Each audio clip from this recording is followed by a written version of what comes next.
내란숙의 피의자 윤석열에 대해서 지금 이 체포영장에 대해서 이의 신청을 하고 효력정지 가처분을 헌법재판소에 했습니다.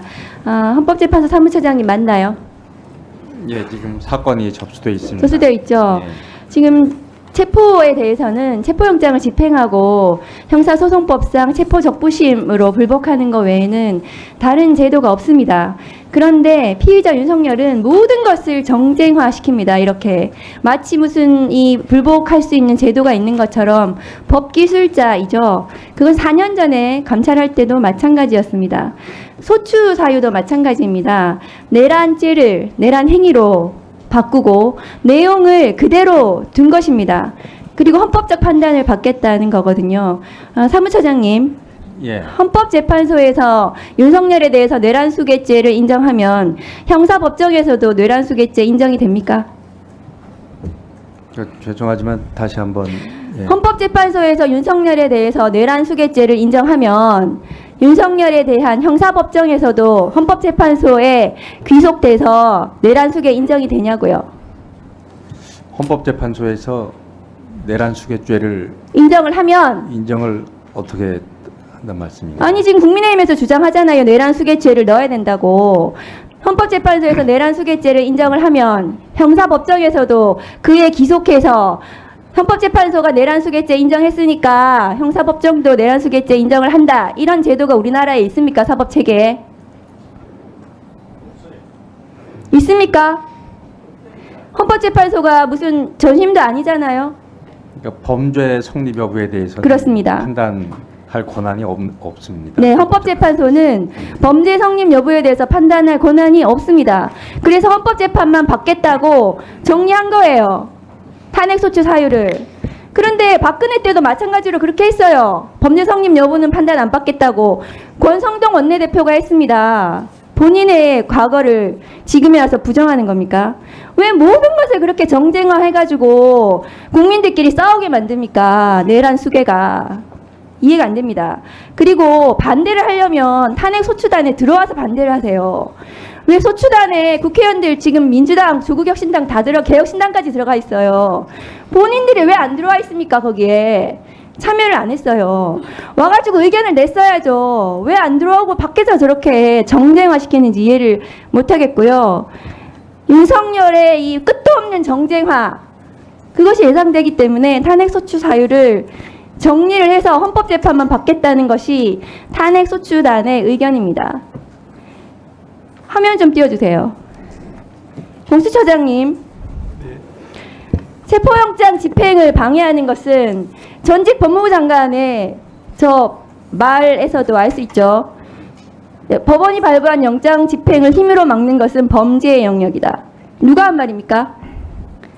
한동훈 전 법무부 장관이 한 말입니다. 다음 거 보여주세요. 공수처 왜 1월 3일 현장에서 5시간 만에 나왔습니까? 처장님 답변하세요. 경호처의 조직적인 저항으로 인해서 체포영장의 집행이 무산되었습니다. 경호처에서 그때 현장에서 나올 때 공수처의 공식 입장은 화기를 휴대한 경호처 직원으로 인한 안전의 우려 때문에 철수한다고 했습니다. 맞습니다. 현장에서 어떤 화기에 대한 안전사고 우려가 있었습니까? 그것을 말씀하셔야 국민들이 납득을 해요. 5시간 만에 나온 게 뭡니까? 점심 먹으러 나왔습니까? 뭐 여러 종류의 그 화기고 지금 특정할 수는 없지만 그리고 지금 제가 그 화면으로 그 보기에는 장갑차 유사의 차량도 있었고 저희들 지금 아무 차량도 가지고 진입하지 못한 그런 상태에서 굉장히 퇴로가 막힌 상태에서 집행을 강행하는데 여러 가지 애를 먹는 그런 상황이었습니다. 아니 그러니까 현장에서 어떤 제보와 어떤 현장 파악이 되었기 때문에 화기로 인한 안전사고, 그러니까 지금 당시에 경호처 직원이 지금 제보를 했어요. 발포를 해도 된다는 박종준 경호처장의 발언이 있었다. 그런 부분들에 대해서 공수처가 당시에 그런 우려가 있었습니까?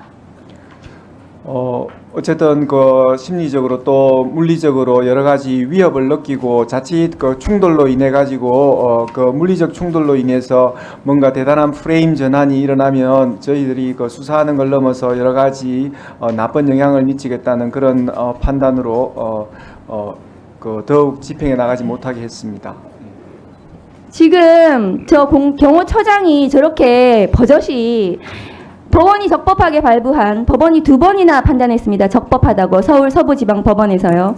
그런데도 불구하고 적법한 영장 집행을 방해한 저 특수공무집행 방해 내란의 공범 박종준 경호처장이 저렇게 버젓이 얼굴 내밀고 나와서 국민들한테 기자회견하고 있습니다. 이런 어처구니 없는 상황 이해가 되십니까?